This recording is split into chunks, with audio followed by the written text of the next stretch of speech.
that video footage. So if you guys still have some things that you want to do, then go ahead and do that. But definitely pay attention to the footage as well. I'm gonna start the video now.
Has anybody seen this full video?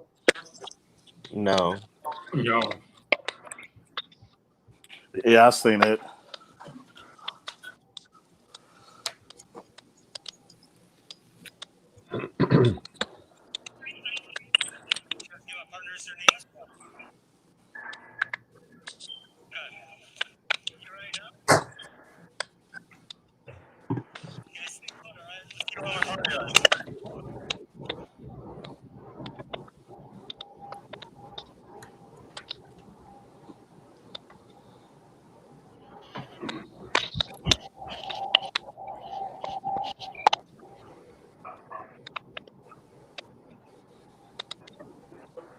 Hey Daniel, how you doing, Daniel?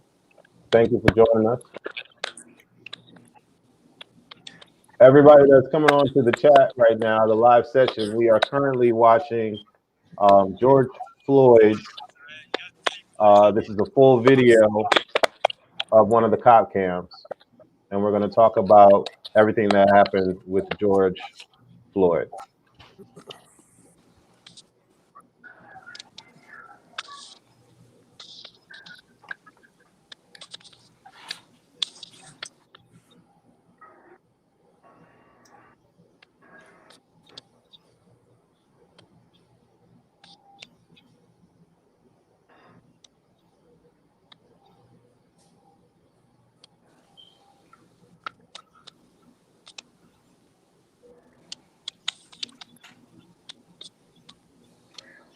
This doesn't look like the video I was searching for.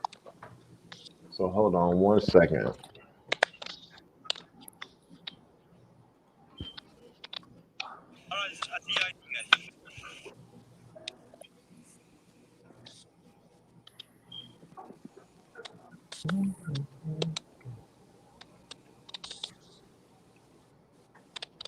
There are new developments in the death of George Floyd, the unarmed.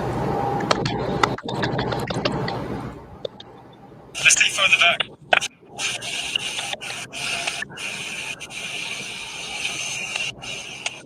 All right, so we're gonna watch a different video because that is not giving me what I need. So let's do this instead.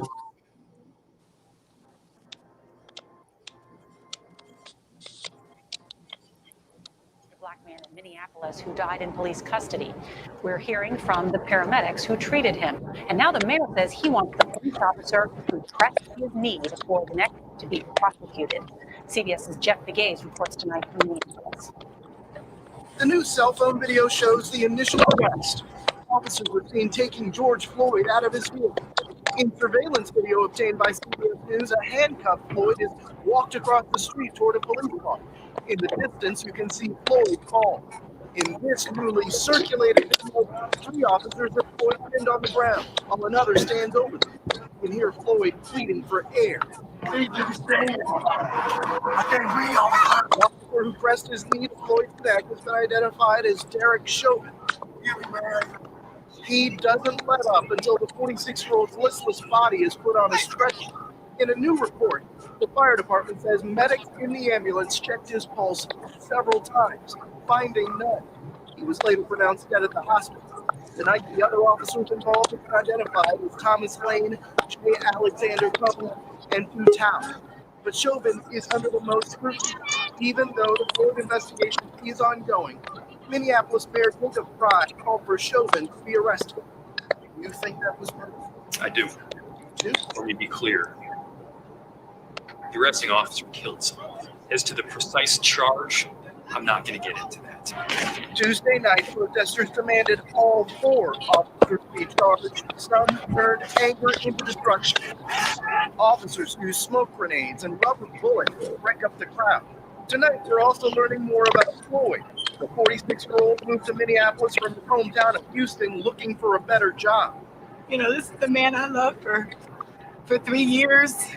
Courtney Ross is Floyd's girlfriend. It's clear as water. That video says it all. If you don't see murder, I don't know what you see. The union representing the police officers is asking the public. I want to go back to that. You know, this is the man I loved for 3 years. Courtney Ross is Floyd's girlfriend. It's clear as water. That video says it all. If you don't see murder, I don't know what you see. Oh, wow. If you don't see murder, I don't know what it is. That's real life. All right. Well, I didn't know who he was dating or who he was with. But it was interesting. It's interesting for me to find out that she's white. Is she white? Yes. She looked white to me. Oh, sure. I think I'm just going by her voice. She sounded like. Let me not say that. Never mind. Okay, she's white. All right. Before we get into everything, let me make sure everybody's good because I hear like moving around or somebody skipping or something. Let me see. It ain't Martell. It ain't me. I don't know what's going on.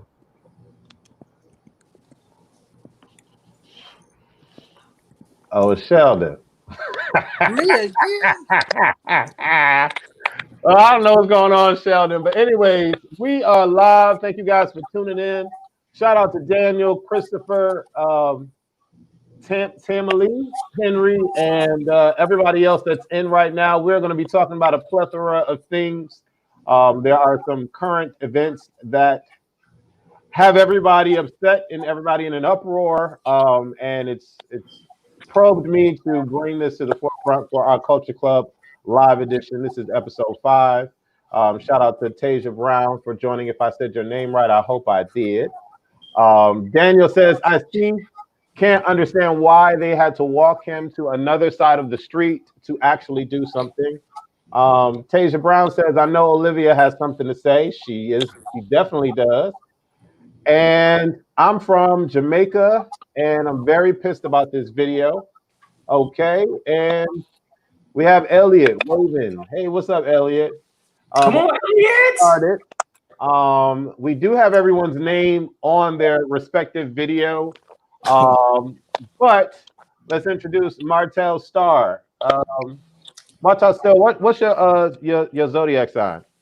What's good? Your name is your boy Martell Starr. I'm a Cancer, whatever. Devon Forbes. Is it Devon, Devon, Devin? What is it? It's whatever, but y'all are breaking up, and it's like, It's what whatever. are y'all saying? All I heard was zodiac sign. He ain't got good And- Wi-Fi.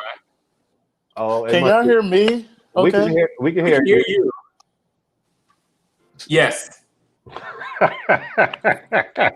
was What? live. Lord Jesus, Like what? Devin, sign out and sign back in. I can't. Okay, I sign out and sign back in. Okay. All right. Save my question. Okay. Shelly Say J. Shelly J. from Orlando was a part of the original Culture Club. What's your zodiac sign for the people out there? I'm a Cancer. Okay, Cancer and Cancer. Okay, and we have Corday, the super phenomenal entertainer out here in Atlanta doing his thing. Corday, what's your zodiac sign, brother? I'm a Sagittarius. Sagittarius. All right. And then we have the ever vivacious, openly outspoken queen, Miss Olivia Rose. Miss Olivia, what's your zodiac sign? I'm an Aries, doll. Okay, so we got a Leo, we got two Cancers, we got Sagittarius, we got an Aries, and Devin, are you with us, Devin? Devin. Huh? Lord, Can you hear me? Like, what is going on? Okay, I just heard signs. I am a Leo. okay. And that should say enough. Are you using your What? Wi-Fi, Devin? Lord Jesus. Lord Jesus. I have great Wi-Fi. I don't understand what's going on. I just got brand new Wi-Fi, as a matter of fact, with my stimulus check. Come on, stimulus check. All right, so we're gonna let you I mean, listen I'm in the real best quick. place in the house. Elliot, if you're still on here, call Devin and tell him to get his Wi-Fi together, Elliot, if you're still in here.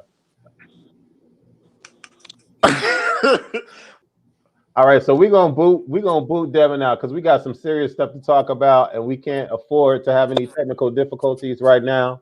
So I wanted to start off with a light topic, but we're gonna get real heavy. Miss Olivia Rose, can you start us off with this first topic that is George Floyd? So we've all seen the videos, and as we all know, about 2 hours ago, we heard from the DA. So I'm just gonna first put it out here like this. A lot of us are angry. A lot of us have seen the video. It is basically what I'd like to call a new age snuff film. We've seen different angles. If you've done any research, you've seen all of the different angles to see that he was not resisting arrest. They actually pulled him out of the van. At no time was he resisting. I think one of the things that hurt my soul is that he said, and I quote, "You can still arrest me, just let me get up." Then moments later, he's saying he's calling out for his mother. And we have other people screaming, saying, "Please just get off of him, like, let him up." To now hear that Hennepin County's DA, Michael Freeman, is now saying that there isn't quite enough evidence to charge the police officers. And then at that same time, the last count that I have is that we have a running 60 to 70 people. It was 68, and then it was 74, and then it dropped back down to 65. So it was anywhere between 65 to 78 people, police officers, who are guarding this officer's house. This officer's house who's had 12 closed cases of complaints of improper conduct. So I'm here to push the needle and move us forward. What can we do? We need to have actionable items, because I'm here for the people who want to protest and want to riot, because that's what you do. And I'm not mad at it. Do what you do. But right now, we need to continue to put the pressure on the Hennepin County DA. Blow his phone up. So you can dial, get your pens out, 612-324-4499.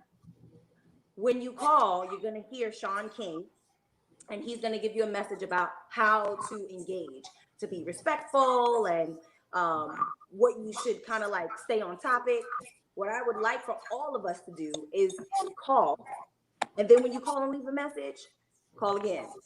Leave another message. Call again, leave another message. Give you that number again. 612-324-4499. This is what we do as a collective. Give me that number one more time. 612-324-4499. If writing is your thing, do that. If protesting and candlelight vigils are your thing, do that. But do something. And the hashtags and the putting up a post and then that's all you do is not enough. Because we've been doing that for Trayvon Martin. We've been doing that for Alton Sterling. We've been doing that for Tamir Rice. We've been doing that for Sandra Bland. We have to do a little bit more. And if we have to burn the system down to get it done, I'm here for it. I personally think that we need, that was my last thing. I am pushing forward for all of my state legislators. I've been on the phone constant and heavy. Anybody who will listen to me, I am saying the people who I voted to put into power, you need to do something. I don't want to hear you tell me kumbaya, it's all people. No. My initiative right now is that there needs to be in play a police brutality bill that needs to go out because police officers are trained individuals. They're trained. They're supposed to aid and protect and serve the community. I pay taxes. You're supposed to protect and serve me. You're not supposed to find a way to have an open season on Black people and just kill us in the middle of the streets. So again, 612-324-4499.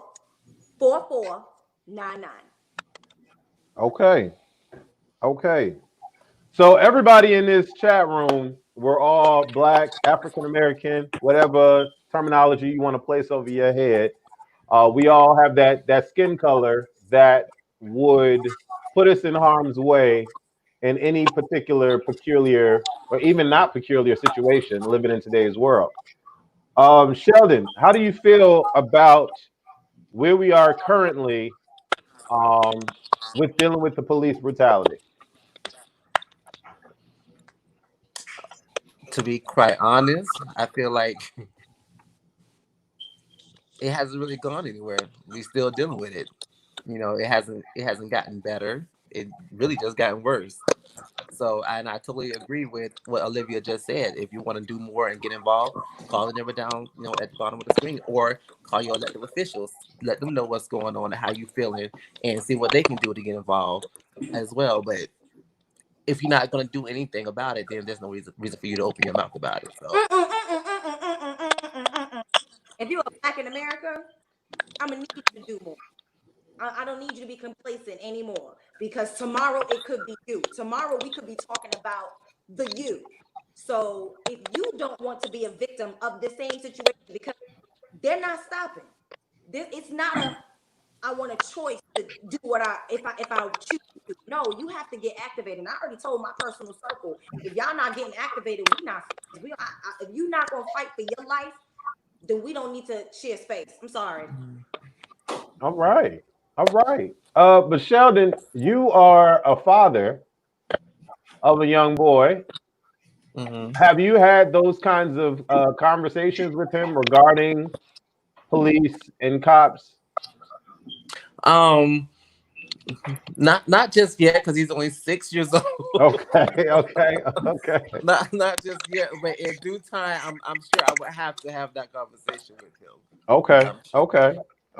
But you know what? What it really just disturbed me on that video as well. If y'all paid attention to him, as the officer was kneeling on his neck, did you see the placement of his hands? They was always in his pocket. So he know that man wasn't no threat to him. He know he wasn't gonna, do anything. He deliberately forced his knee on that man's neck. There was 4 officers on his body at one point in time. I don't know if y'all saw that avenue of, there was 4 officers. So first of all, let's talk about this. Let's talk about the science of this. You handcuffed him. You wrestled him to the ground. He's on his stomach, alone. Correct. With your hands behind your back, and you're on the ground and you're on your stomach. You have difficulty breathing off rip. Now let's add 500 plus pounds, because them dudes don't look like they teeny weenies. So there's 4 people on you. Easily, each one of them are 150 pounds. So at minimum, we're saying 500, but it's probably more. All across your body, while one is on your neck. No, all 4 of them need to be charged with murder. And at minimum, what I will receive is the officer, which I will never say his name. The officer, the racist man who had his knee on George Floyd's neck, needs to be tried with murder. And the rest of them, we could do manslaughter. We could do something in the 1st or 2nd degree. I'm here for that. But murder, nothing else. This is his 13th occurrence on paper that we can see. Right. Corday, what do you say to this? Being a black man in America, how do you feel watching that video with George Floyd? There's a couple of different perspectives that hit me. There's the situation that actually happened that was heinous. There is the predicament that our culture puts out there and suggests to the world that we are able to be treated that way. And then there is the emotion and the feeling, and that is also, very upsetting. So, yeah. Okay. Devin, are you scared of the cops? Can you hear me? Huh? Are you afraid of the cops, Devin? I think my phone's acting up. What? I can't understand. It's all right, Devin. You could tune in. You could tune into the show, Devin. Just leave some comments. Yeah, you can tune in next week, Devin. We love you. I'm just gonna opt out. Yeah, I'm gonna come back next week. All right, baby. All right, Martell, how do you feel about this whole situation with George Floyd? I think we know me. I'm super an avid spiritual man. So I don't fear anything but God. But in that same sense, I also know that as a black man, I can easily just be a victim. Literally just by being a black man. I'm blessed enough that I've had, a couple of situations where I've, got pulled over for, my taillights are, or something like that. And they're like, literally, I kid you not, there was one time I got pulled over and the cop was super nice to me. And I was like, in my mind, I'm like, I want to thank him for just handling the situation the way he did. But at the same time, it's like, this is literally your job. You're not doing extracurricular by being a good person. But I also know just as easily that my situation could have been the next hashtag. Like, so yeah, I don't fear the police, but in the same sense, I also know that I just don't have just in a bounds of safety just by being a black man. Someone could just simply pull me over for a broken tail light, and that's also my life. Okay. Olivia, I don't know what the issue is. I don't know. I hear all that cackling and stuff, and Sheldon muted his thing, so it ain't Sheldon.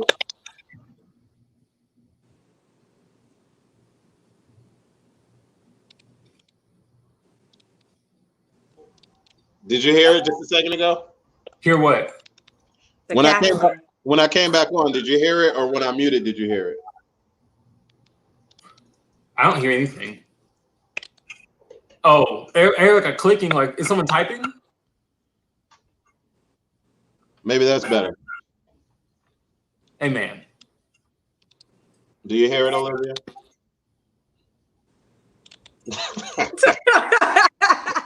I'm trying to be nice. I don't know what it is.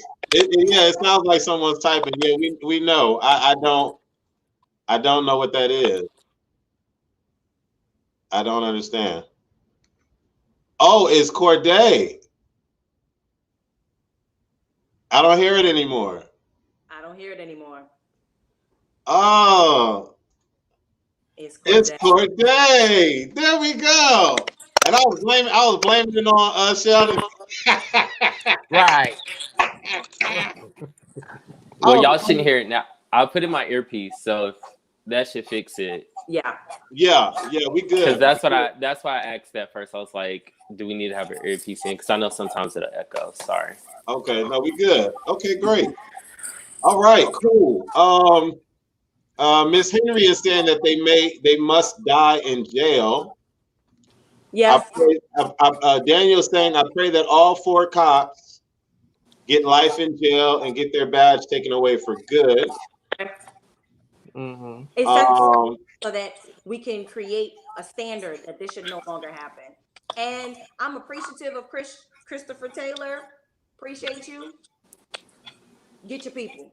Yeah. Chris is an avid supporter of A Nation TV. I've always been black, and he's always loved me and everything that I've done on A Nation TV. Get your people. So I also think that there is and this is just coming from a serious note. I hear a lot of background too, but maybe it's me. Never mind. I think there's this situation, and then there is also bigger picture. And I don't want to disrespect the bigger picture. I mean, this situation by trying to get across the bigger picture. But what I also do on if anyone follows me on Facebook or Instagram, what I also do is I constantly try to post and reconstruct the condition of our community of where we're at anyway, because I think also I think it starts at home. I think this is a sense that starts at home. We're always put in a situation. This happens over and over again. It's insanity. It's the same thing over and over again by the same people. And we're always almost begging for this approval to just be respected or to be handled in a certain way or to be put on the same level. And I think that we also have to, at some point, address what happens in our house. We constantly, on abundance, we constantly are posting animalistic videos of people doing these same acts to each other that are black. We're putting out this notion that, we can treat each other like this and then think, like, turn this blind eye. I understand. Let me finish.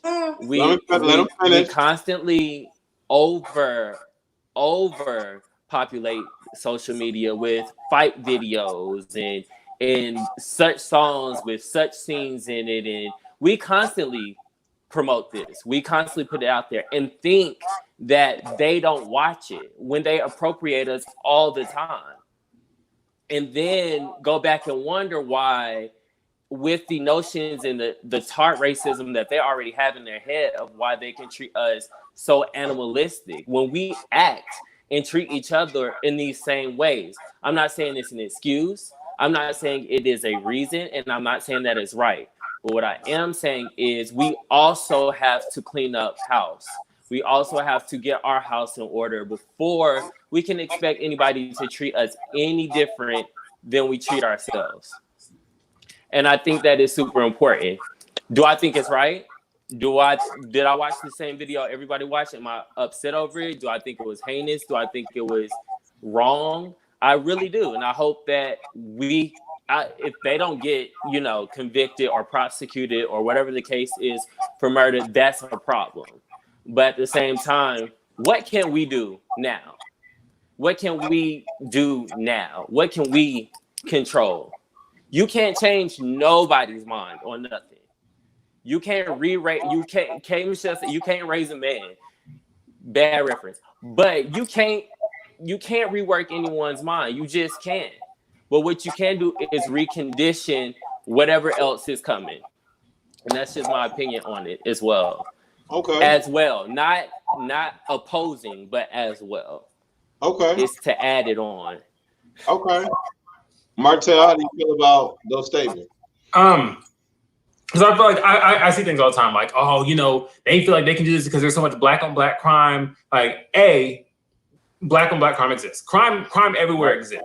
But we can't say like, because black people are doing this, white people feel like they're doing this. Because white people, it's been happening since the beginning of time, since we started bringing slaves over, since Black people have been here, we've been the victim in that sense. So regardless of how because Black people aren't killing Black people because they're Black. People who are racist white people are killing Black people simply because they are Black. While when there's Black on Black crime, it might just be some man out in the street who sees somebody who like, oh, that's that in from across the way who I don't mess with, like whatever. Like people are fighting. So Black on Black crime is there's a reason behind their crime other than just them being Black. I very seldom, if ever, I can never imagine a time in my life where I've heard, oh, I shot that dude because he was Black as another Black person. No, I shot him because he was doing this or he was in my turf, blah, blah, blah, skip, whatever gang things and all these are Black on Black crime reasons. None of them are ever racially motivated, when in fact, the people who are sent to serve and protect us are police officers. These white police officers who are killing Black men in the streets, they're killing them because they are Black. Simply that. So regardless of what the Black people are doing at home, the people who we, as Olivia said, the people who we pay our taxes to, they take so much money out of my check every 2 weeks. Someone is getting paid from me. I'm paying somebody personally to then go out and kill Black people. So regardless of what we're doing at home, people who are paid to protect and serve us are in fact assassinating us and alarming us. I definitely don't agree with that. That's why I said it's not an opposing idea or it's not even a narrative. It is in addition to all of the ideals that we're putting out there. I think that we also have to pay attention to that because regardless if we like it or not, everybody has a mental psyche. Like we all have a psyche and we all do what we see and what we've learned. And that's how we function. Let me just get clarification real quick, Corday. Let me just get clarification real quick. Did you say that you don't agree to what Martel said? No. I didn't say that. I said this is not an opposing idea. I'm not giving a different narrative, and it's not in opposition. This is just in addition to what we're saying. What can we control is what's at home in the now. In the now. This is not saying that we shouldn't be doing these things. We shouldn't be rioting. We shouldn't be standing up. We shouldn't be fighting for whatever. I'm not saying that. But what I'm saying is we also have to remember we are conditioning just like any other human being.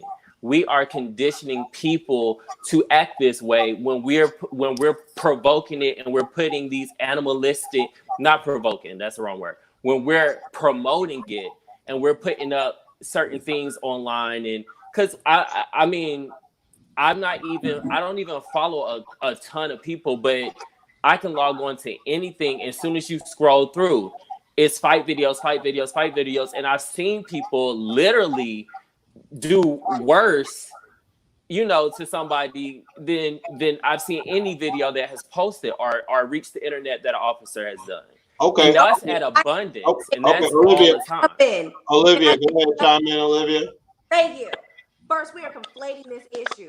We are talking about, and I get so frustrated in these times when we decide that we want to jump in on the, Black on Black crime. Like, we are conflating the issue.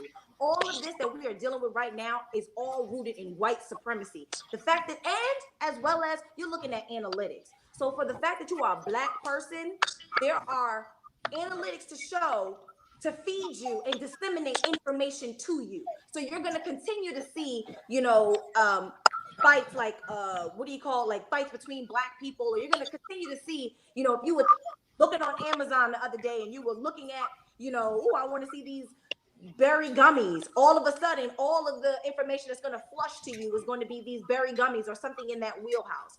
So it's not, and it's done by design because it's advertising. So what you look at and what you search for is also going to push into you, as well as there's data to support that.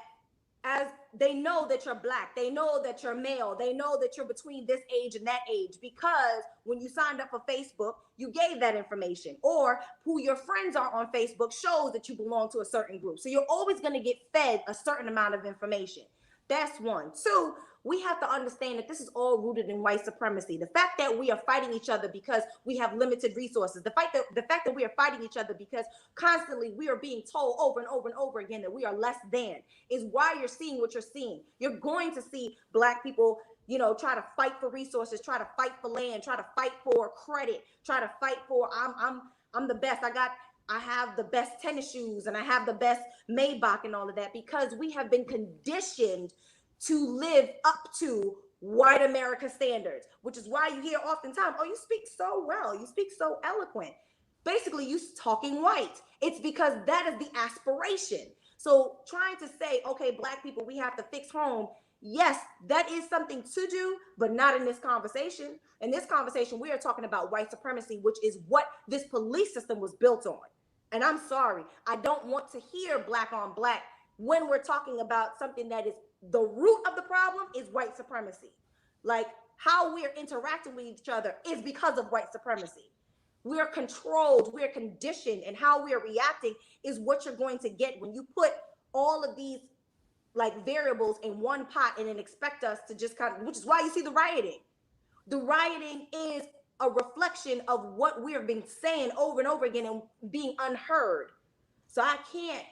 So I want to say that this is like I'm able to understand a lot of things. I'm fairly intelligent. I'm not the smartest person in the world, but I can gather my thoughts around any specific topic. But this is the first time that I'm really seeing both sides, but really understanding the difference between the two. So I have to say thank you to Martell and thank you to Olivia, because when I analyze the difference between the two, right? You have people that have an established privilege from jump, flexing their privilege every second that they get, okay? And then on top of that, you have people whose jobs are to serve and protect, flexing that same privilege, surpassing the job that they get paid for, the job that we pay them for. You see what I'm saying? Mm-hmm. So right there, I clearly see the distinction between that and then Black on Black crime or people on people crime, period. You know what I'm saying? Because humans attack humans every single day on this earth. And so I think that shows even more so to how we're conditioned to, even though in this horrific time that we're in, we still want to challenge ourselves, but that's not the problem. We aren't the problem. The system that we were forced to live in that does not establish any kind of positive anything for us already is the problem. So again, thank you, Martell. Thank you, Olivia. I feel awake. I felt woke a little bit. I felt a little woke. But no, Corday, I understand everything that you're saying, because at the same time, you know, I think where my mindset comes with that is that I want us to do better, period. I want us to do better regardless, period, because we are an amazing people and we can do better. But at the same time, we have to understand and realize what we're fighting against. And what we're fighting against is like a fucking ant to a molehill. You know what I'm saying? Like it's huge. And it will take all of us banding together, which is the reason why, you know, Olivia started this off and put that we have the ability to create change. It takes us as a collective unit, because 5 people is not going to change racism at all. You know what I'm saying? And you know, Atlanta's not going to change racism. It has to definitely happen on a larger scale. But again, Corday, I understand what you're saying, and Martell and Olivia, thank you for the clarification, because now I understand fully the distinction between the two. Yes, Martell? And if I may, I wish I had the video. It was a white woman who I was watching speak earlier, and at first she was low. I know where she was going with it, but it then led to just her saying, like, as a white person, she was very aware of her white privilege, and she was just simply saying, you know, as a white person, we need to speak out more against this. We need to be able to speak to our white kinfolk and let them know, hey, this is wrong. They should, just as much as we're out in the streets, because we're in fact we're experiencing this firsthand, real time. Black people are dying, but white people and people of other races are seeing these things happen and they're remaining silent. And that's where the difference needs to come in as well. There needs to be, and I don't have very many white friends. And it's not just because I'm like, oh, I just don't want to be around white people. But in that same sense, I don't have many white friends. But I think those of us who do, like, like, hey, I'm a black person. I see this happening to other black people. Your white friends are seeing this. Your white friends are seeing you post these stories. They're seeing you retweet these things. And so just as you're retweeting and you're reposting, they should be doing the same thing. You should be talking to your friends outside of the black culture and letting them know, hey, this is what's happening with my people. You have a voice and you're able to make because again, call it what you want. Just like if a white person came up to me talking whatever, okay. But then a black person can come to me and say the exact same thing. And it's like, oh, I'm paying attention more because this is someone who I relate to. So in that same sense, those white people who see these things happening and you feel this is wrong, you should be speaking up about this. Why? Because your people will relate to you. If nothing else, you can say you've taken at least some part of due diligence and used your voice in a positive manner rather than just like, oh, that's too bad. Too bad's not good enough anymore because unfortunately, too bad won't stop it. And I want to add on to what Devin is saying, because to all of the white people that are currently watching this, and to anybody that might see this, this is not an all white people are terrible situation. We know that there are some few out there that are actually doing things, because if you look at these protest videos, they're out there throwing bricks at these cop cars and, doing right there, fighting the fight with us. And there are a lot of people that are doing that. So I'm appreciative of that. I think that if the whole world can jump on that bandwagon, we can actually get somewhere. And to be quite honest, this is the first time that I've actually seen the rioting that's happening, with the looting and the pillaging and all that. And I honestly don't care. I'm like fist up, championing it. If you want to get that comforter out of that Target, sis, go get that comforter, sis. Make sure it's 1,500 threads, sis. Go get that comforter, get that dish drainer, everything you need, that soap, get that body wash, whatever. And stay away from the black-owned mom and pop businesses while you at it. That part. You want to go in and tear up Target. So I want to look at this. I want to look at this video real quick, and I'm sure we're gonna have a lot to say about this video. Give me 1 second. Let me pull it up.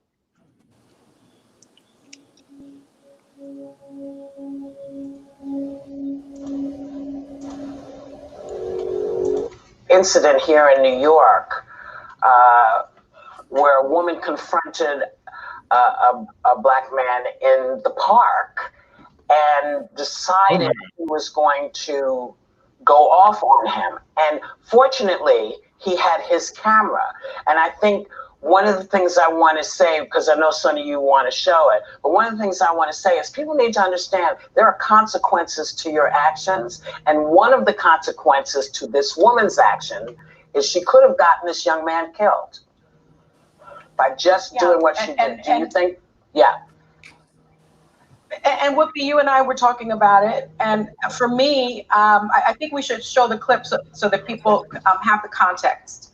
Sir, I'm asking you to stop recording me. Please don't come close to me. Please take your phone off. Please don't come close to And me. I'm taking pictures calling the cops.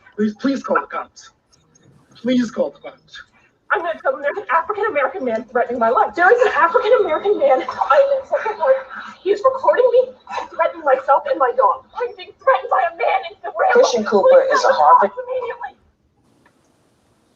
And when I saw this, what she first says is, this started because he wanted her to put her dog on a leash because he's a bird watcher, and her dog was running in an area of Central Park where dogs aren't allowed to run. Look at that poor dog. Is that she literally weaponized his race and weaponized her privilege.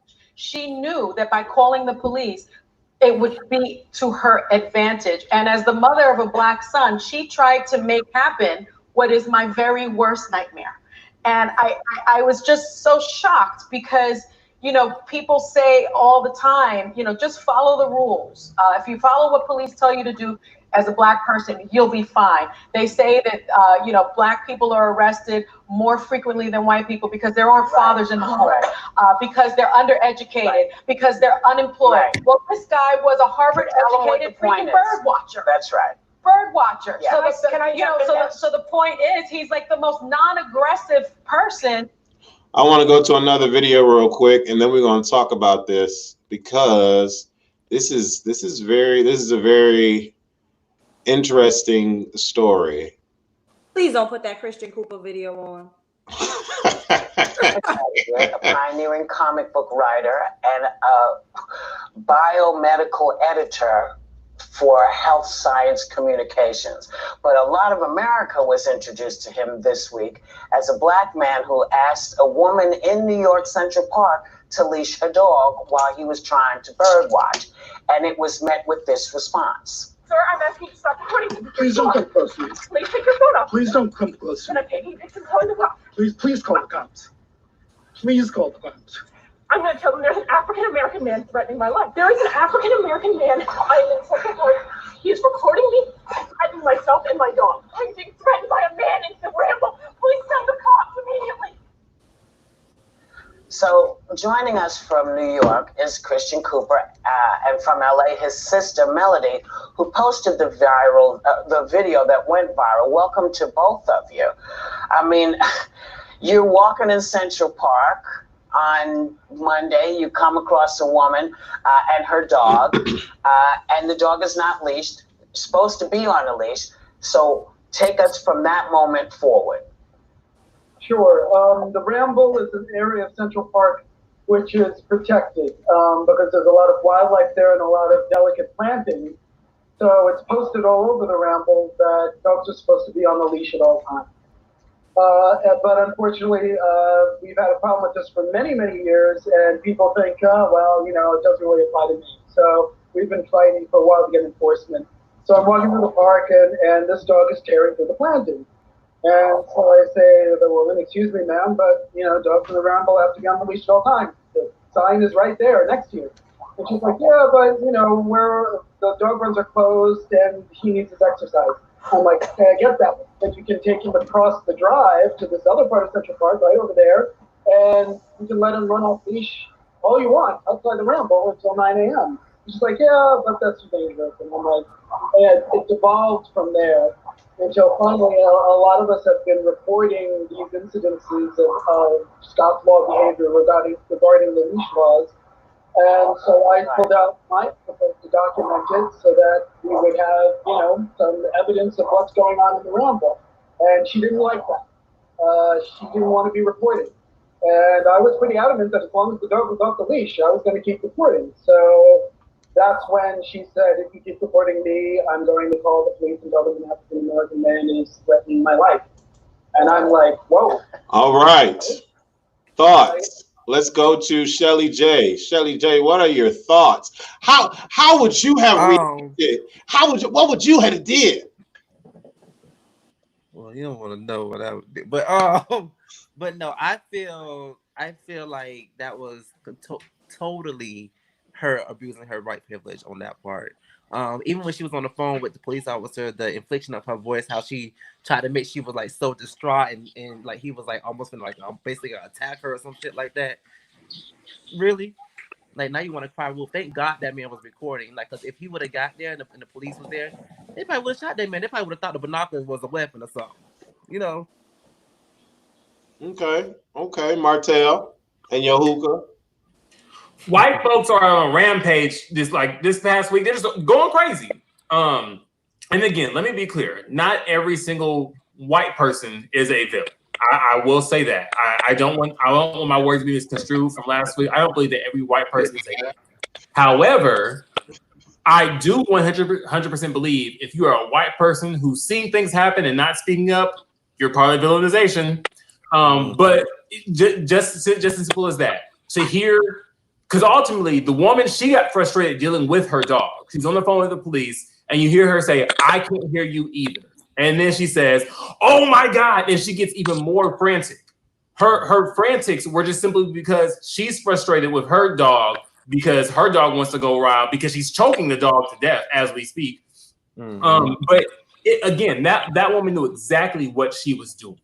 I saw where Devin said the guys, asking us to spare her. And I've seen that. At this point, I don't care about Suzanne Cooper, Karen Cooper, whatever her name is. Good sis. everything that happens to her, she deserves because she was acting with a malicious intent. She was intending to have this man harmed.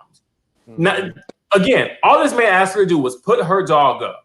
And her response to putting a dog up was, I'm going to call the police. They're going to come and they'll kill you. Because we know that's what cops do. That woman wanted that man to be a victim. So Karen went about her way and did what she had to do. Corday, how would you have responded? Like, what are your thoughts about Mr. Cooper not wanting Amy Cooper to receive death threats? He said that he doesn't want her to receive death threats. He thinks that that's going way too far. And as far as her losing her job and losing the dog, he thinks that that's, he doesn't, in the View video, he didn't really speak to that specifically, but he's just in hopes that she will, gain some newfound something and become a better person. What are your thoughts about that, Corday? I saw him on, I think it was Anderson Cooper or Don Lemon. And I think that as far as like the receiving the death threats and things, I'm glad that he spoke out and said that he doesn't think that is cool that she's receiving death threats or whatever the case is, because at the end of the day, the whole violence and being bold about it just kind of, again, puts us in a light or an image that's how we handle things and that's how we handle each other. And people will continue to deal with us that way. Maybe not. We'll see. However, her losing the dog and losing her job, definitely necessary. Anything that happens to her, as far as legally, she deserves.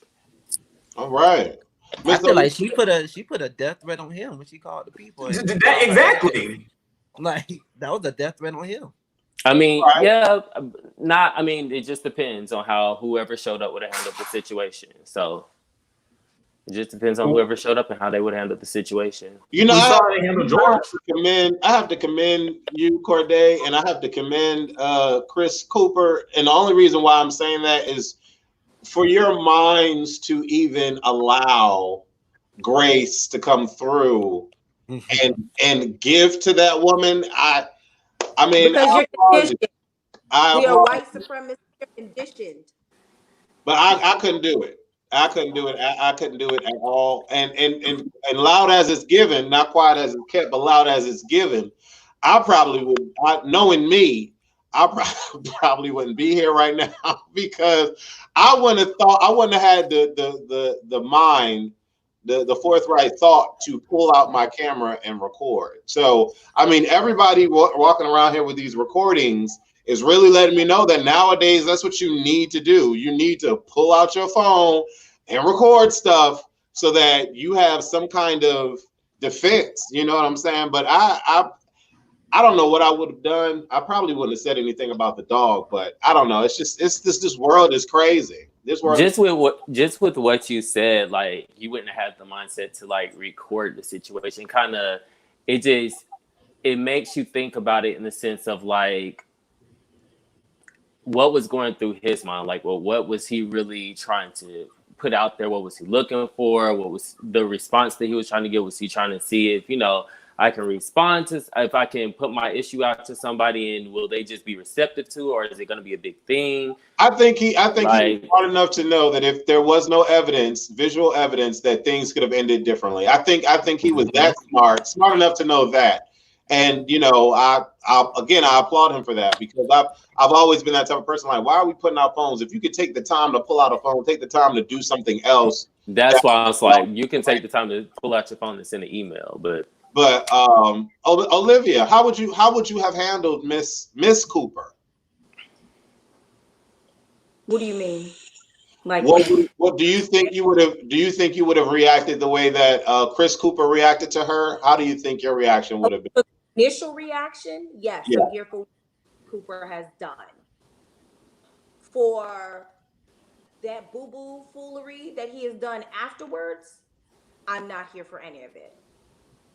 Okay. So, and the reason is because we need to set a precedent yet again. This could have been another George Floyd. Mm-hmm.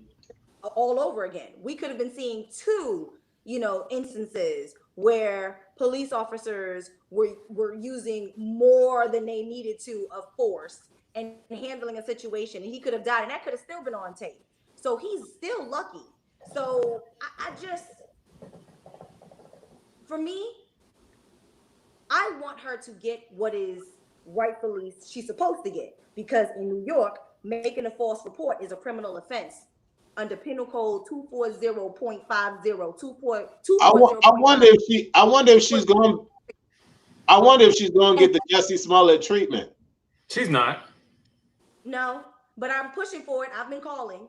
She can be charged. It can be charged as a misdemeanor or a felony, and is punishable by at least 1 year in jail and up to 7 years in state prison. And I need her to get the whole lot. I want the book thrown at her, because we've had entirely too many Karens and Beckys and But see, Barbaras that's the thing. and putting us in harm's way. So we've got two issues at the same time: police brutality, which is an issue, and it is rooted in white supremacy. And then we also have this white privilege. And then she's going to talk about, well, I voted for Obama, I'm not a racist. Yes, you are. I feel like a lot of white people do not understand that when your privilege is more important to you than my life, sorry, boo, you are a racist. There's a spectrum of racism. It's not like, oh, you have to be the KKK, wearing a swastika and having a Confederate flag all over the place, racist. You could decide that, okay, well, my white privilege will not be inconvenienced today, and so I'm going to set you straight. That is another form of racism. Sorry. I wonder, with that same energy for him, what would have, I feel like at the same time, we also, again, have to recondition the way that we handle situations and what we do. Because for him to pull, like you said, like, I wouldn't have thought to pull out my phone. I wouldn't have thought to pull out my phone either, because I wouldn't think that the average person is going to be racist off grip. Like, of course, that's not how we want to think. If you're viewing people like that, of course, that's a very sad thing, but that's not how I automatically view someone. So in my state of mind, if you had time to pull out your phone, X, Y, and Z, for me, it would have been more the situation of, let me take this power back. I can try something else. I'm going to tell you, I don't feel comfortable with your dog on the leash. She's not supposed to be on the leash. She says no. She, doesn't want to follow that rule. Bam, that's what it is.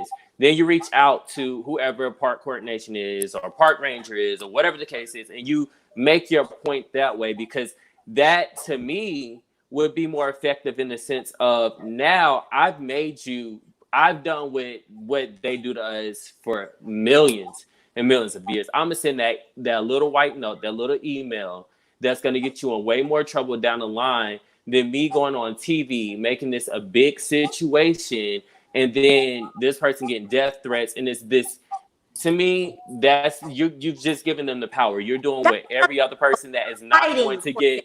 That's something that every other white person is doing on TV, not getting convicted, not being prosecuted. When you could have took that. That's like, I have to go tap. Like, to me, it's not. Can I say something real quick? I love that we have the various viewpoints. I think Martel's face and Olivia's face is hilarious. It's another form of hiding. That's another form of me having to contort myself to make you more comfortable. No, if I'm an American and this is a rule and this is a law and there's a sign posted, and I'm asking you politely, hey, can you please do this? Like, this is like, the fact of the matter is, it didn't matter what happened. Her white privilege showed the world that I can do whatever the fuck I want to do. That's because he let her white privilege do that. That's because y'all let their white privilege do that. If you don't try to insert yourself in the same way, in a way that is powerful, then that's really on you. I'm not saying it's gonna work, and I'm not opposed to anything that you're saying. I'm not saying that what you're saying is wrong, but what I'm saying is, if you had the mental capacity to pull out a phone and make this a moment. You had a mental capacity to pull out the phone, write that email next time you're in the park. If it goes down again, then maybe it needs to be a situation. But if that was your initial thought, you needed a moment. And you obviously have given up, and you've given up your power in that moment. I think that you're subjecting yourself to supremacy and to those things when you fall and say, oh, now I have to have this title tell me, I have to have the video, I need this to go viral, I need to do this, Tell me I need to something. do press, What I need to do all of that. What about the little black girl who was selling water on the side of the corner in San Francisco? Talk to me about the family who was having a barbecue in the park, and then they were getting the police called on them. Talk about the time where there was a gentleman who was actually making a left turn, and then his neighbors didn't know that he lived in that neighborhood, and then they're saying that they're going to call the cops on him. So help me through all of these different. And what was the resolution to the? Before we even get to that, I want to break real quick because Corday, you got everybody flooding these comments. Let me get through these comments real quick. I want to go to Roderick Fisher real quick. Olivia, if you can answer this question for Roderick, that'll be appreciated. Burn the shit down. Being a white supremacist condition, how can we recondition? Where do we start reconditioning? What does that look like? Y'all playing with me? Y'all think I'm joking? I'm on some real burn it down like they do, and let's build a Gilead. Like how we have not like that, but kind of like that. Like, I don't know if y'all watch what is it, The Handmaid's Tale? How they just went up in there like stealth-like, and now, of course, I'm saying the people who we don't like are the people who did this. However, it was a tactic. You could use it. They went in and they killed all of the people in power. So they killed the president, they killed Congress, state senators, everybody just died. And then they burned the building down. And they started a new country. Devin says that we're all racist in a way. No, stop that. No, we're not. No. Racism is rooted in power. We don't have any. We're not close. The closer you are to whiteness, that's the more power you have. We ain't ever looking like this with this melanin going to be close to whiteness. So we can never, ever be racist. Stop I want to go back to the other question. Which one? That one's a little bit more sensible about white supremacy. How do we, where was it at? Yeah, how do we recondition? Where do we start in today? What does that look like? Again, my answer to that is we need to start at home. We need to start at home, do what we got to do. Are you going to stay home? Recondition. I think we need to recondition. I think that we need to start at home and say we need to stay at home, but we need to start at home. I honestly don't feel, and this is an emotion. How are you starting at home? Are you just this isn't your family?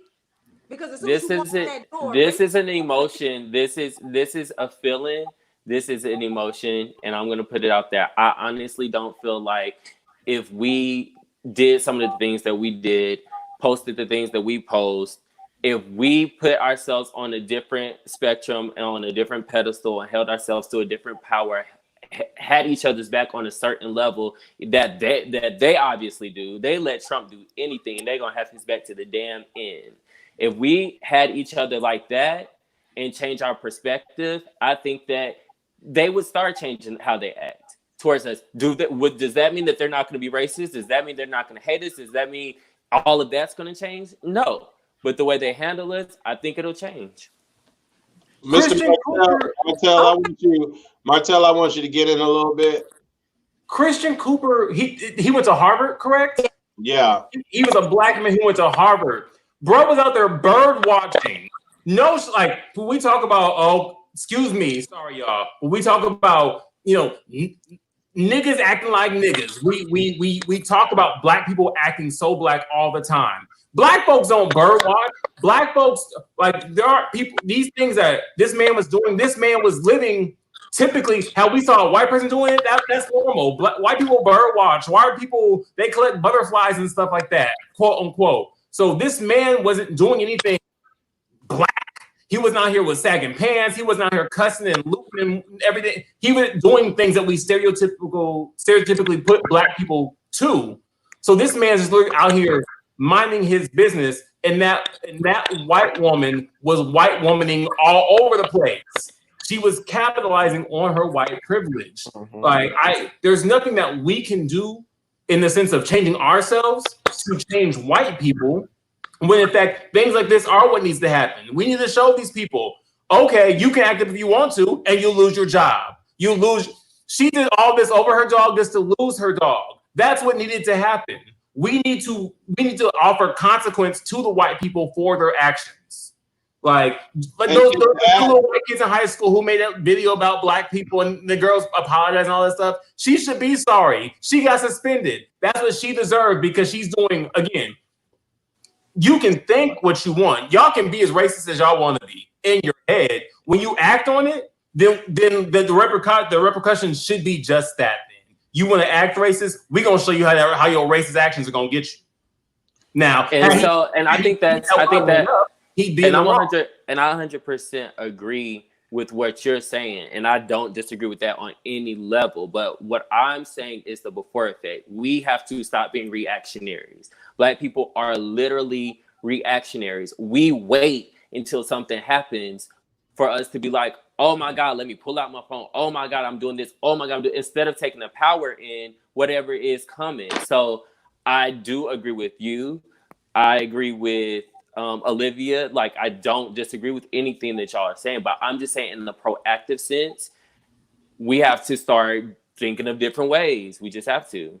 Let's put out that comment right there. Brian says that the reason why he pulled out his phone was to have evidence as to her not abiding by the rules. So that kind of goes back to what you were saying, was that he could have sent an email letting everybody know what was happening, but probably no one would believe the email. So in his mind, he was like, this is actual video footage of her not abiding by the rules. And he said on the View video that everybody is always breaking these rules and everybody's always complaining about it and nothing's getting done. So in his mind, I remember now, he pulled out the phone so that he can have physical video footage of people breaking the rules and nothing getting done about it. I want to go to Christopher. Not sure if you guys knew, but had a black guy out here delivering Uber Eats. A white guy pulled a gun on him until he proved he was actually delivering Uber Eats. Okay. And that's face Corday. I want to hear. How do we contort ourselves now? I'm not contorting myself to anything. I'm just saying that we need to change the narrative. If we put ourselves out a certain way to be treated a certain way, they're going to treat us a certain way, period. I'm not saying that any of these people are right. I'm not saying that it's going to work. I'm not going to say that it's not going to work. But what I can say is we can start at home and we can start fixing that and start changing the image, that animalistic behavior that we put out there about ourselves. The number one consumer of black rap music is white people, which means that in that same search query by Google Analytics that you were talking about earlier, when we search certain things and we put our names to certain things, they're going to populate the same things that we populate. And then you have your people out there that are batshit crazy and racist. They're going to be looking to see this stuff. If we keep doing this stuff to ourselves, period, they're going to do it and not give a fucking shit about it.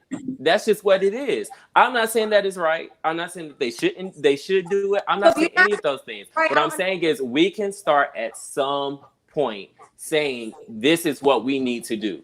This is the image that we need to put out there.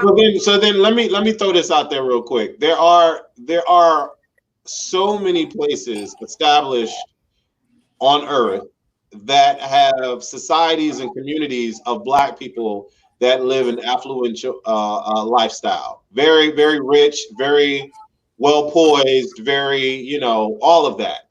And cops will still go in those neighborhoods and treat them like they would the George Floyds of the world. And the only way, I feel like a black person would even get away with anything, even living in that neighborhood, is if they actually know the cop that's pulling up on them. So, when cops pull up on black people, they don't see anything but a black person. That's it. and we can easily look at the people that are doing the right thing, and because there are many of black names, many of black images I've come up with, people are doing the right thing, quote unquote, but they're always going to think what they want to think regardless. So, and it's the same for white people. There are a lot of white people out there doing some heinous, crazy things, murdering people every week, you know, that aren't black. You know what I'm saying? White on white crime, if you want to go there. So it's like everybody is a lot of violence going on, period. But that's not the root of that's not the topic. Yeah, that's not the root of this conversation. The root of this conversation is, again, people where their jobs are to serve and protect us all. I think my angle was why are they doing what they're doing, or what can cause them to react the way they react, or see us in this light to feel like that we're going to be dangerous or intimidating, or whatever the case, whatever they see. If I was having this conversation with a panelist of white people, it would be totally different. But if I'm going to speak into my community or speak to other black people, I'm going to speak on not what they're doing to us, because we already know what they do. We already know these things. This is not freaking like science. This is not change. This is not science. This is nothing. But what can we do is what my angle is always going to be. And that's just what it is. My question is, what were the black people doing when they were brought over from Africa as slaves? Thank you. That's 400 years ago. We can't do nothing about it. It's still valid today. We're still being mistreated. Like we're not slaves. No one technically owns us. We were But enslaved. We were never slaves. There are certain countries. There's certain countries that we're in where we're treated on the highest of high. There were certain There's time as a world traveler. Time out. You tell me where. I've been plenty of places where people are infatuated. Black people are treated better than white people. I didn't say they were treated better than black people. I made a hyperbolization of we are treated higher than high. We're treated very well. We're not looked at as the scum of the earth. Where? Europe, Africa, I lived in plenty of places. 3 years. Tell me. There's plenty of places that we go. Germany. There's plenty of places that people have gone and we feel treated fine. In Germany, I appreciate you. Do you know that there's a whole blackface parade that happens every year around December, around Christmas time with Father Christmas? And I don't understand none of it, but they are literally in the streets with blackface on, caricatures of us, but they treat us better. I didn't say that we were. What I said was there's plenty of places that we have gone in the world where we're treated higher than high. I'm not saying that we are where we live. I'm not saying that's not what I'm saying. Well, we're gonna move on. We're gonna move on from this topic because it is deeply rooted, and we can talk about this all day. I wanna get to the lighter subject matter, but I do want to dibble and dabble in Miss Doja Cat real quick. That bitch. Do you believe, Martell, that Doja Cat, who I think last week when we were on Culture Club, we all said that she was black. Doja Cat made a mistake.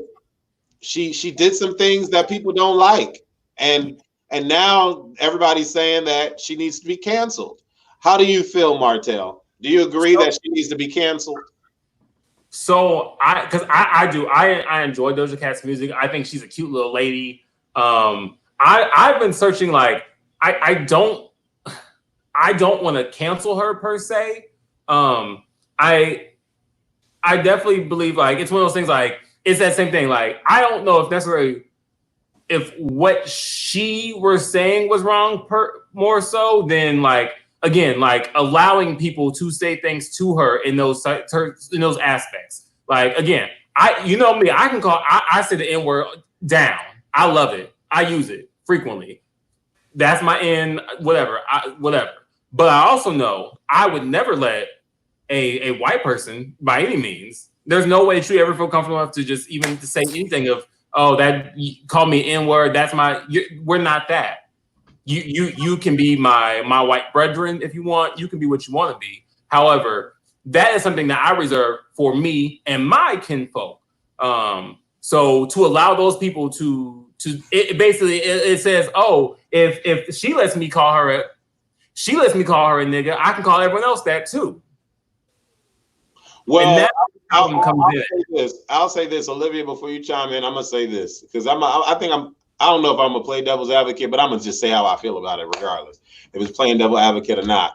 I feel it this way, and if everybody in here is African American, Black, whatever term you want to call it, no one should say the N-word. No one should say it ever. It is not a word to. When people say it's a term of endearment, no, it is not. It is not a term of endearment. It's not, hey, brother, how are you doing, my bro, my brethren? No, See, that's what I'm talking about. That's not where the word comes from. So it's like, for me, in this particular situation, dealing with the N-word, you know, it's that saying that beggars can't be choosers. I'm not saying that we're begging, but I'm just saying y'all can't choose when to use the word. Oh, it's okay, because he a little bit Puerto Rican, and he my friend from around the way, but she's white and I don't know her, and she come through saying the N-word. Now right. Her dog, like you can't, like, I don't understand why. It's a double standard. Black Yeah, people, but it's not. It's a reactionary state of mind. I don't agree with it. I don't like, that's not my term. I don't like the terminology. It's not my thing. I feel like it was obviously a word to, it's just another animalistic verbiage for us to be looked down on, whatever case is back then, and we brought it up here and we're gonna make it cool and blah blah blah. But no, like no. We're again reconditioning the mind of a white person to be even more privileged and racist that they are. I don't think that she should have used it. That little white woman email that she wrote about, I'm sorry to all, I love you all, I'm not buying it, so she needs to stop selling it, not listening to it. I'm good on Doja. Are you canceling Doja Cat? Being canceled, Chad. All right. Miss Olivia. Yes, so Olivia is saying that it's the troubling part was not her being in the chat rooms with the, first of all, in order for you to get to an alt-right chat room, you was searching. You searched for that shit. Right. So I got a problem with that. But I still wasn't like she wasn't saying anything to me. Like, to me, I wasn't feeling the energy of that. The problem that I also have is she created a whole song using an alt-right term. Didn't do nothing. Is a slur against Black. Like, I mean, that's where she had me effed up. I was kind of like not in the cancel like culture with her, because I was like, okay, but you had to search, mama. You had to search for you to get into an alt-right room. You didn't just land in the alt-right room. Like, these are chat rooms and video rooms, and usually you kind of put what you're looking for, what you want to search for, what kind of rooms you want to be in. So that's one. Two, I'm gonna go to how we use the N-word. I like to use the N-word like we use bitch, because bitch is one of them words that it's an offensive term. It was never used, positively. However, as a woman, I am in the wonderful world that I get to say bitch. And then when I say bitch, there's a different meaning with all of that. But guess what? I'm in a special group. I'm a woman. I get to say that word. If a man come out his face and think that he wants to be a part of this group and then talk to bitch. Now, there's certain people who get passes and get allowances. Like, when you're kikiing with your friend and he's saying it like bitch. Like, yes, that is allowed. But if we don't have interactions like that, you can't just be a man and have the ability to call me a bitch. Like, it just doesn't work. So the same way that the N-word works is the same way bitch works. I'm done. But exactly what Olivia said is my, and I just want to just touch on what you said real quick, Wes, because I know I'm respectful of people. Like how you say you don't like, I would never be like, oh yeah, that's Wes, that's my N-word, because I know Wes doesn't like that term. It doesn't like to be referred to as that term. I respect that, again, as someone who I consider a colleague and a friend. So in that same sense, just like she was saying with bitch, I would never meet Olivia the first time. I respect Olivia down. I'd be like, what's that bitch? Because they'd be like, first off, we're not on that level. You don't know me. There's so many things. So then for a white person, again, I don't know you. We don't have that level of respect and we don't have that tolerance to be like, what's up, my nigga? Like, that's a holy bonus that I really ain't got to share right now. So I think it's the same thing. So it's a matter of each person to person and then just a global thing. So again, so I can take bitch and my friends call me B. Like my friend like, oh, that's my bitch, because that's my friend. I've allowed you to say this thing to me. Before we get to you, Corday, let me read this comment real quick. Dre Simber says, Doja Cat is a creation of the internet and fandom chat rooms. She says crap like for clickbait as well. No one should take her serious, but she's an amazing creative force. A lot of artists are high-key racist. Seriously, which is why she's canceled. We still love her. I still love on me. Don't understand. Let me rephrase this. I can cancel you and still love you and still love. I'm not going to financially support you is my cancellation. I'm not buying your music. I'm not going to support you. I'm not giving you any money for you to eat. No, I'm canceling that. You're never going to get $1 from me again. But you're still a woman. You're still a woman of color. I'm still going to love on you. But I'm not going to pay for none of your shit.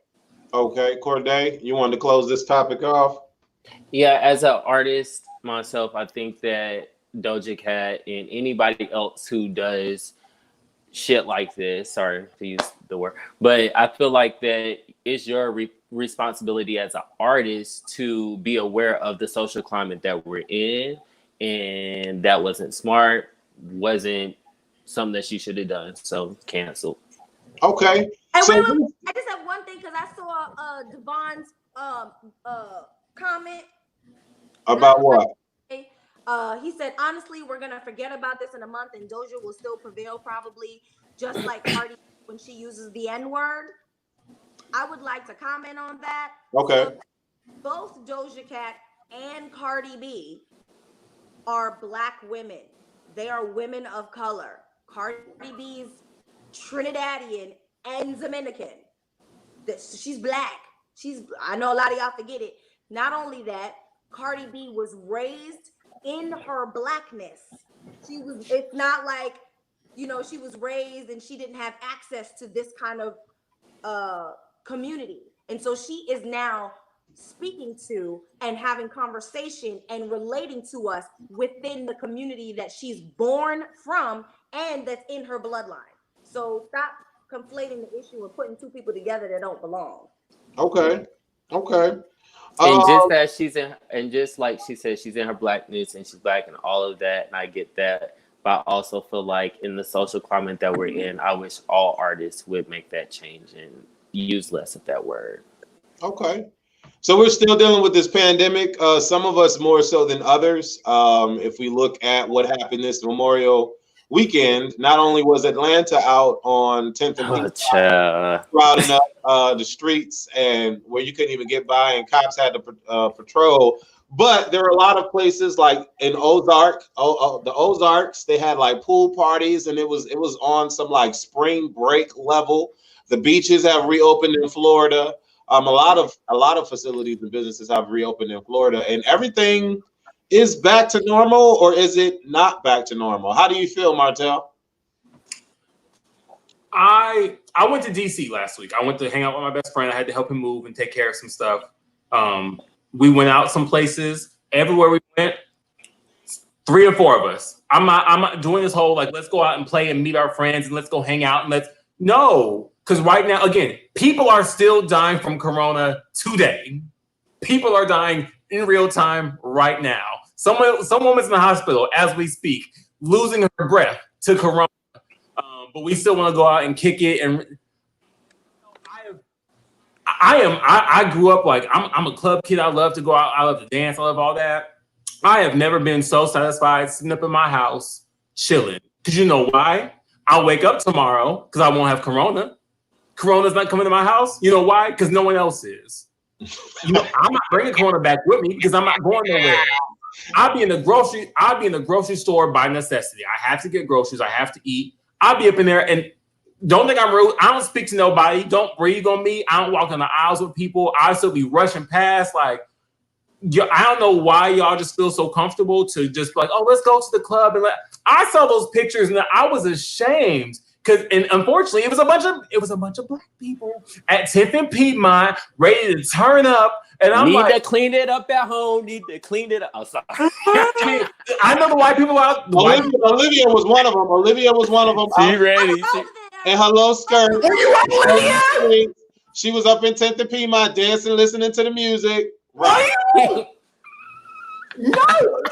Okay. Again, I can't tell no one what to do. They grown, but I know for me, I'm not at the level of comfortability yet because I know, and I'm a spring chicken. I'm a peak of health. Like I get checked out regularly. Like I'm good. However, I just don't. For me, it's not something I feel comfortable with because I know I'm only around the same 4 or 5 people at best. But at the same time, I don't know who everyone else is around. So just because I'm with that one person, they may be with around thousands of people, and now someone that got their little corona and brought it back to. It's just not for me. Okay, Corday, how do you feel? Are you out there in the party scene? What you doing? It's a damn shame, and we should feel horrible for ourselves. And no, I'm not out there in the party scene. I think that. Honestly, no, really speaking, I have this conspiracy theory that I think this whole pandemic thing started out as a little pandemic and ended up being the way to suppress Black people once again. We was getting a little bit too happy, and I feel like this was their way of holding us down. Now they've only opened up back mostly the service industry, and a big percentage of the population that are dying, that are being infected with corona are Black people. And also, we work in the service industry, which are part-time employers, which on a whole, most of them don't provide health insurance or health benefits for people, putting us in a position to where we're going to be infected with corona. And instead of them paying people to practice these vaccinations, we're going to be the ones that are going to have to use the vaccinations because we don't have health insurance. So we have to show up at the ER. Well, not we. I have health insurance, but other people may not have health insurance. So that's my big conspiracy theory. And I think by us going out and supporting what's going on, I run a store in Lenox Mall, and at a very big hole is I see a lot of Black people in the mall and without masks and parlaying, still fighting, still doing the same crazy shit, which is fine. We're seasoned. We're very cultured. We like to speak out. However, we're out here, we're doing this, we're getting corona, and then we're wondering why, our lives are looked at as not to matter. Olivia, you was out there partying. How was it? Did you have fun? First of all, don't tell me. Was I walking around with my dog and I saw across the street and I recorded like, oh, we out. Yes. Were police breaking it up or even engaging at all? No. There was like 6 police cars and none of them broke anything up. 10th and Piedmont was open. Was that Zocalo's? What's next to Zocalo's? 10 or something like that. Whatever's next to Zocalo's was open. Joe's on Juniper was open. 6 Feet Under was open. There's a lot of restaurants were open with their patios open. I'm conflicted with how I feel about this coronavirus situation because girl, I'm like, wait, we're not gonna get a vaccine till 2022 now. So you hit me with the 2021, and I was like, all right, I can sit tight for 2021. I can sit tight. No, first it was just gonna magically disappear. It was gonna be a miracle. Right, 2022, before we have a vaccine, I'm just like, okay, so here's my thoughts. I am like, I don't have any kids, so I don't have anybody who relies on me. And I'm not gonna go out here crazy, but I'm also not going to decide to sit in my house physically sit in my house for the foreseeable future. So I'm gonna go out, I'm gonna wear a mask when I go into certain places. I'm gonna try to attempt to keep my distance, but I need vitamin D. Like, I'm a melanated person. Like, I need vitamin D. I need to be out. It's sunny. I need to be walking my dog. I need to just be outside. I want to sit by myself or with my boo on a patio and have a drink and be 6 feet away from somebody else. And I agree with that. I think there's a difference being in a controlled environment, and then there's a difference than being in that uncontrolled environment, i.e. Right. 10th and Piedmont. Right. You know, to me, I think that it goes against the show that Black people, we are reactionaries. We do what we want in the moment, and then when it all goes down, it's like, ain't nobody say we had to stay in the house. So many white people over there. Like, I'm not saying that. I don't see. That's the thing. That's the difference. I don't care. I'm not talking about white people. I'm talking about the people that need to be in power, that need to be pro in this situation, which are the Black people. I'm talking about them. I don't care about white people at this moment. We're talking about the Black community. So we're gonna move on to another topic. We're gonna move on to another topic. We're gonna move on to another topic. Now, I don't know if y'all watch the show Sunset Selling. I love the show. It's a very good show on Netflix. It's called Sunset Selling. It's a real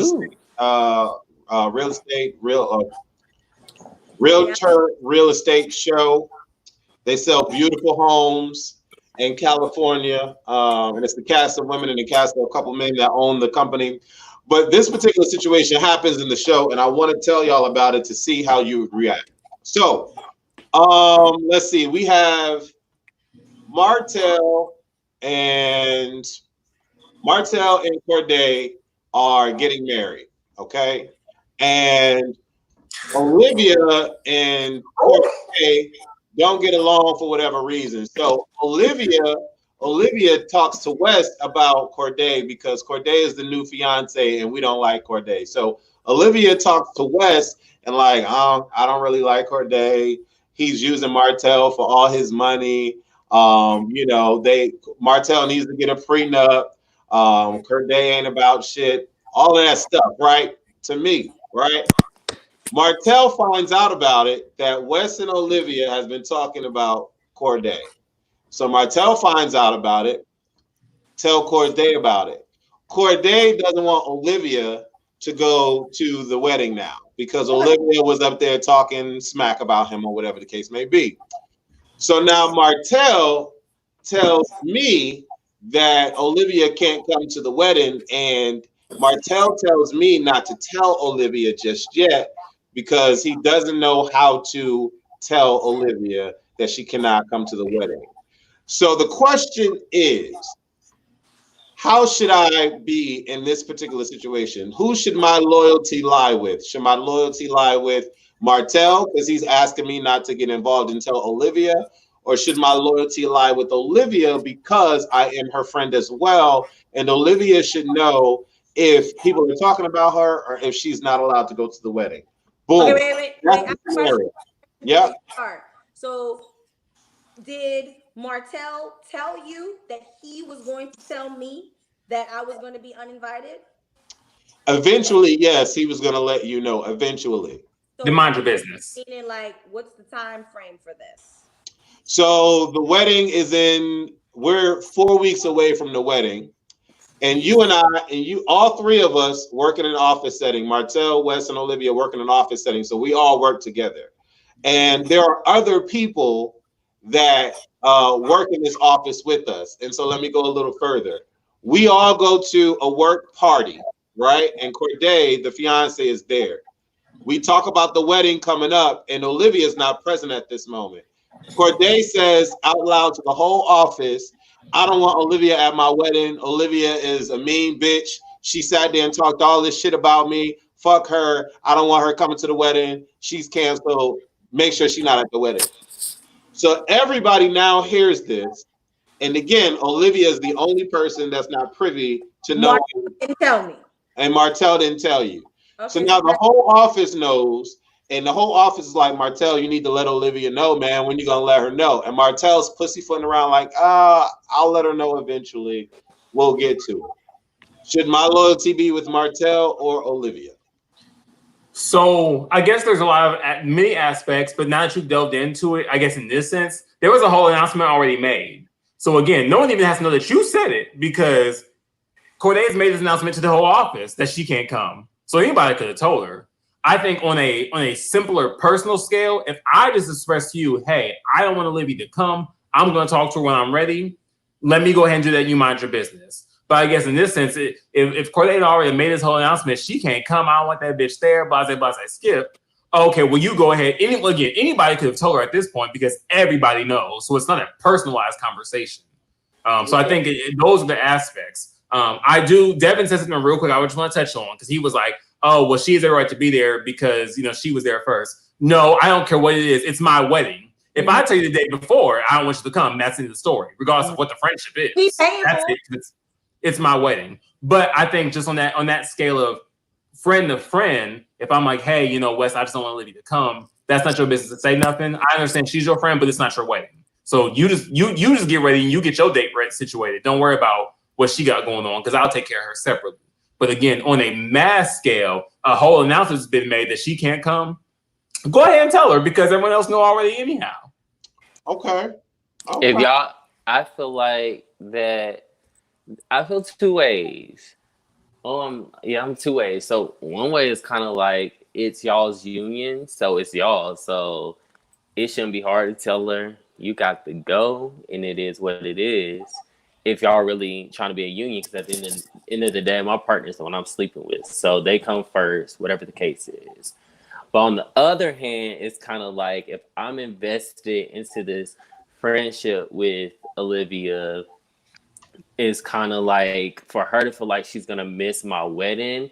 So if my partner can't understand like that's an invested friendship and they can't work it out, then that's a big issue as well because that shows a different side as well that needs to be handled before.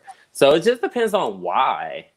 So what ended up happening is Wesley on the show Sunset Selling, which is on Netflix, Wesley ends up telling Olivia that she's not invited to the wedding. And Martell gets so upset that Wesley told Olivia. Olivia, how do you feel? Do you think Martell has every right to be upset? Do you feel that Wesley should tell you?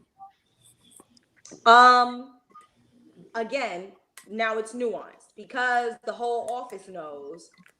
Yes, as my friend Wes, you should tell me.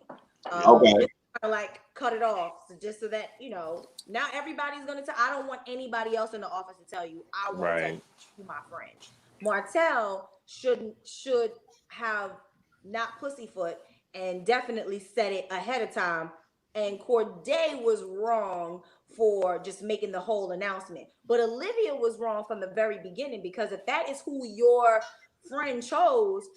However you feel about it, that's your opportunity in a close-knit box. Like if I had a conversation with Wes and it was just like, I cannot stand this nigga. I cannot stand him. Like, he got to go. That's one thing. But for everybody to know that you don't like Corday is a problem. That's problematic. That Martell is your friend. You have to, on the outside, support your friend.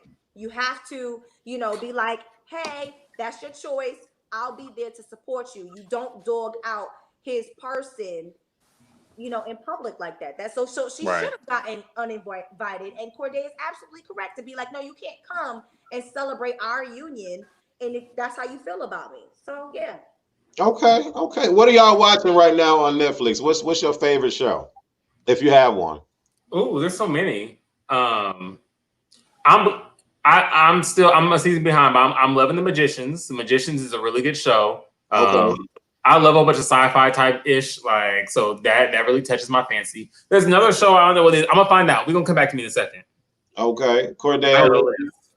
I think I've watched everything, so I'm not watching anything right now. But my top 3, and I might be wrong because it might be on Hulu, but whatever. Number 1 is I love Atypical. It's about an autistic kid and how he kind of functions in the everyday world from high school to college. I'm like a softie for that. I love it. It's amazing. Makes you wish that you were like autistic. But anyway, and then number 2, is it John Wake, the guy with the cold? Waco. Right? He had the cold and Yeah, it's about a cult. It's called Waco, WACO. And I think Okay. that one's on Hulu, if I'm not mistaken. There's one on Okay. Hulu and there's one on HBO. Those both are really good. And then last but not least, I love McMillions, and that's on HBO. It's Okay. a documentary about like how the whole Monopoly McDonald's thing was a scandal by the mafia. Okay. It's really good. I like documentaries. I like all real kind of stuff. Okay, Olivia, what you watched or what you watching that you like? I watch Insecure. It's really good this season. I'm liking it. It is. I watch Insecure. I watch. I just ran through. What's that show? Boomerang by Lena Waithe. What is it good? I like it. It took me a second. It took me. You know, I canceled Miss Lena Waithe. I canceled her ass. Yes, indeed. Ever since Blue Ivory and Sandust, whatever that movie she came out with, Tokyo and Diamonds. I don't know the name. The two black people that got killed at the air. Queen and Slim. Same difference. So you having a problem with Queen and Slim? Yes. Was that ever her movie? Canceled all the way. I canceled her all the way. Slim, let's discuss why we got a problem with Queen and Slim because I'm ready for it. Let's go. We had this conversation already. Did we? Was that Lena though? You said what now? Was that Lena? Yeah, and she's for those of y'all that don't know, Lena is a black woman that's a lesbian. So she got a lot of strikes against her living on this planet Earth, and she had the audacity to create this crappy ass movie that depicted black people in all caps the most stereotypical way, and she killed them off at the end because she couldn't write a better ending. And I'm just completely over it and because of that movie, I wanted to talk about cancel culture, and we could segue into cancel culture right now because that chick is canceled all the way. Chick-fil-A with me. I do not stand her at all. I unfollowed her on my social media because she had one job to do, and that was to create a movie that black people can be proud of walking away from, and she could teach some white people where to come from. And she decided not to do that. I don't see how, sis.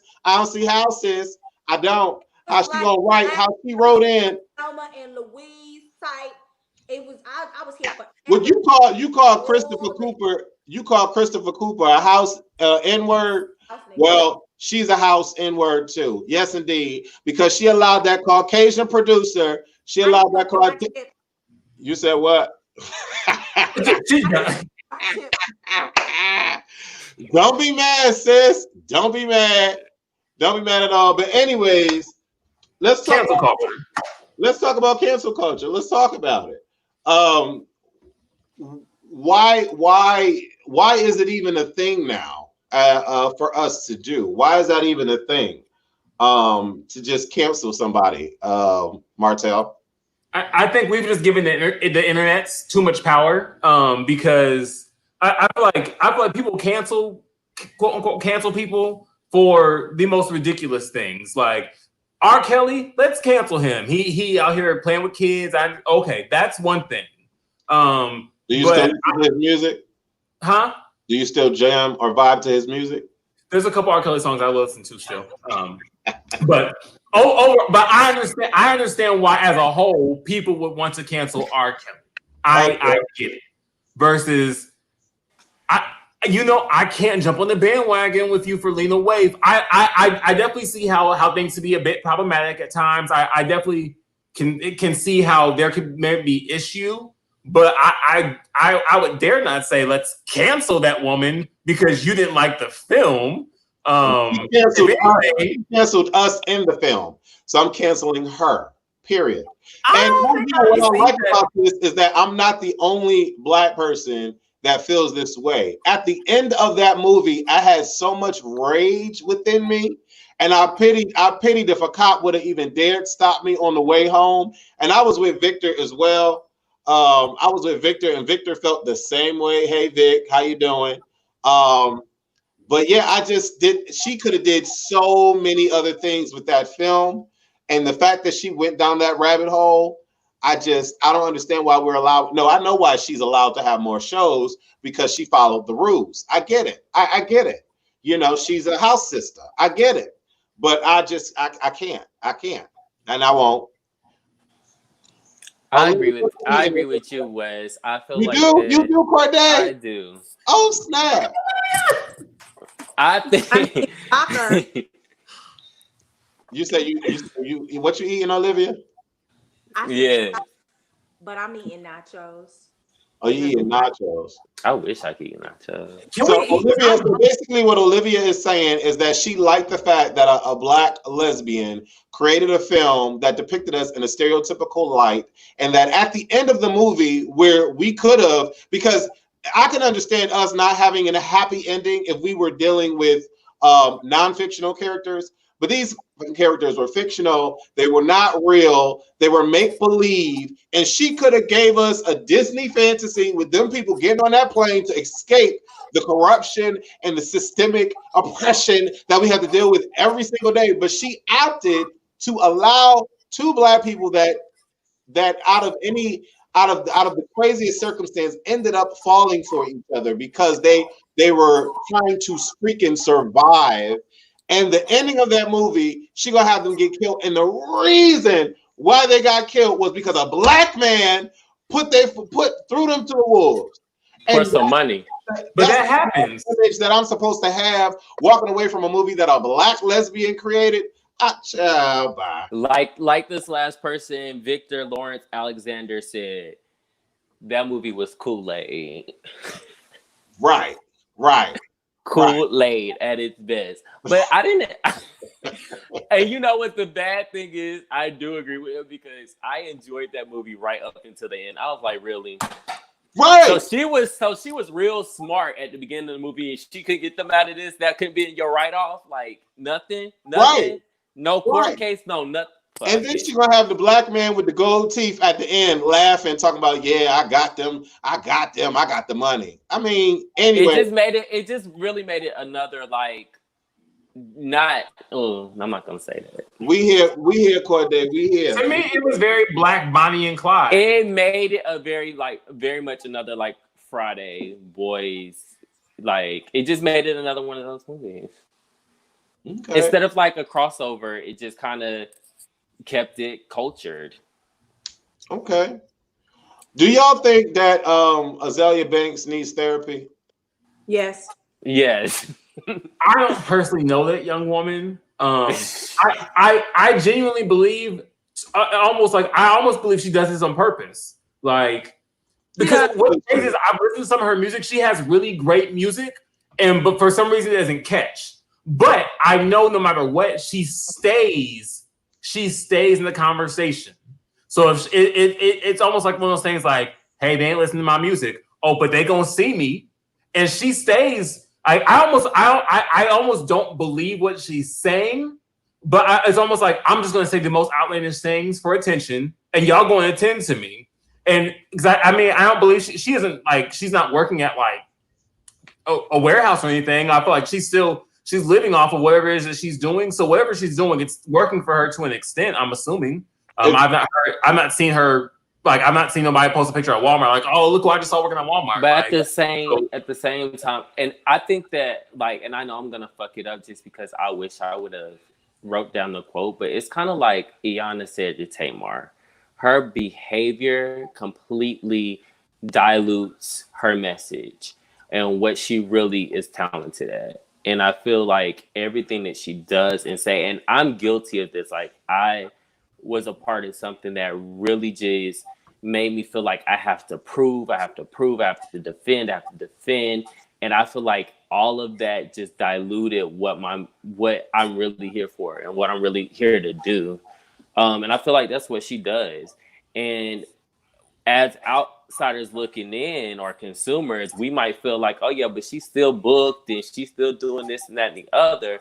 But as artists, yeah, like being able to live off your shit, it feels good. But being where you want to be artistically or being in that kind of place of acceptance, it feels horrible. So I don't think she's happy with herself, and she does need to see somebody. I would agree. I would agree. I would wholeheartedly agree to that. Megan Thee Stallion and Beyonce are number one on the Hot 100. And they deserve it. Okay, come on with it. We agree. Are you, what do they call the Megan? I'm a hottie. You a hottie? I'm a hot boy. Okay. Okay. So, Corday, are you a Beehive member or a hottie? I'm either one, but I just think that, like, I don't really listen. I'm not a rap fan. Like, I don't really listen to a lot of rap like that, but I listened to that and I was totally engaged. I love Beyonce. I think she's the ultimate force of every force. So, hey, it's a win for me. Okay. Okay. How about you over there, Miss Nachos? How do you feel about her being number one? Thumbs up. Come on, can you talk? Can you talk? And your mouth full. What's She said 10 toes down and 2 thumbs up. Oh God. I was glad that, honestly, I was glad that Doja Cat wasn't first. Me too. Okay. Okay. Y'all look at y'all. Y'all agreed on something today. That's what's up. He's my new David. That's what's up. Yeah, I'm loving the diverse opinions. I'm loving it. And we hair already color. Mr. Martell is a Beehive member. So Yes. let me. No, yeah, I am. I'm never gonna fight somebody over Beyonce, but I also know when Beyonce puts a project out, I'm getting it. When Beyonce talks about a tour, I'm going there. Now, see, I'm not gonna lie. I don't care about the corona. Beyonce go on tour, I'm gonna be there. I might have to mask. I'm gonna be extra secure, but I'm going. And I'm definitely Megan Thee Stallion Pete. Oh yeah, that's my girl. Okay, I didn't know her full name, but come on, I didn't Everybody know. don't. Okay, all right. Good night, everyone. Thank you for letting me join the live. Thank you so much, Daniel White. Thanks for coming, Daniel. And Thanks, we are Danny. at the 9-minute mark, just about to be wrapped up. Is there? First of all, I want to say appreciate to everybody. Devin, if you're still in the chat room, I see you in the comments going back and forth with Vic about Sierra being Blue Ivy's babysitter.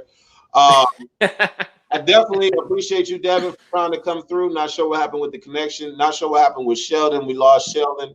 But this was a pretty cool conversation, pretty intense conversation. I'm glad we got through it. I was a little worried when Corday started talking about black on black crime because I knew Miss Olivia was. I didn't address it as black on black crime. Let's be clear. I'm not talking about black on black. Let's be clear what your message sounds like. I specifically said never mind. We'll get into it next time. Right. So I'm loving the adversity. I think is really good. It makes for good TV. So appreciative that everybody is not on the same page. I'm usually the one that has to play the villain. So I'm definitely down for it. Miss Olivia, we walked into what is potentially our new home earlier today, so I can't wait for you to see it. Congrats. Well, thank you. Hopefully it's not very far like the other. Well, this place ain't far. Where you live at? Don't worry about all that. I'm live. You know, people hate me. So we had actually thought about moving further out, actually, because the further you go, the better the bigger the houses are, and the less expensive they are. But we are just around the corner from where we are now. But I think that means that we're still a little further from you, Corday. But it's 3,100 square feet, so it's a nice space, and it'll definitely do what we need it to do. So I can't wait for y'all to see it. Outside of that, are there any closings that anyone have? You can give your closing message and let everybody know where to find you. Let's start with Martell. My closing message is just everyone do your part. Black people, keep fighting the good fight. All other non-black people, you know where you need to step up. You know where you slacking. But all in all, everyone just do what you gotta do. Love each other. Keep your face covered. Stay at home if you can. Real quick, someone was in the comments like, "Oh, it's the media." No, it's real. Corona's real. So I'm not saying I'm gonna stay at home forever, but I'm also just saying I'm gonna be responsible about the way I move in the outside. And I hope everyone else is just as responsible. You can follow me on all social media platforms at Martel Star, MartelStar. Download all my stuff off of every music platform, Martel Star. Just search for me. I'm in there. You can Google me. Thanks. All right, for Google better be working. That's a Martel Star person to pop up. There's out there called Google Me, bitch, or something. Who's that? Tiana Taylor. Okay. Google me, baby. Sir Corday, your closing message and how can people follow you? So everybody can find me online. I am Corday Sings. That is CordaeSings, just as spelled. And just follow me on Instagram and all of those great platforms. You can download and stream all of my music everywhere music can be found. There's Mood and there's Queer Yummy. Those are my projects. And I am honored to be in the presence of you guys. And thanks for having me on the panel. Wes, Martel, and Olivia, thanks for teaching me some things. Hope to learn from you in the future and keeping it blonde. And yeah, y'all twins. Y'all twins on here. And black people are the only race that can sprout blonde hair and be black. No, but it's true. All right, Miss Olivia, your closing message. I want to say thank you, Olivia, for blessing us with the open knowledge and intelligence that you always grace us with every week. Definitely appreciate your brain. So I want you to reiterate, if you don't have a problem with reiterating, but reiterate the telephone number and how people can get involved, and then your closing message and how people can find you.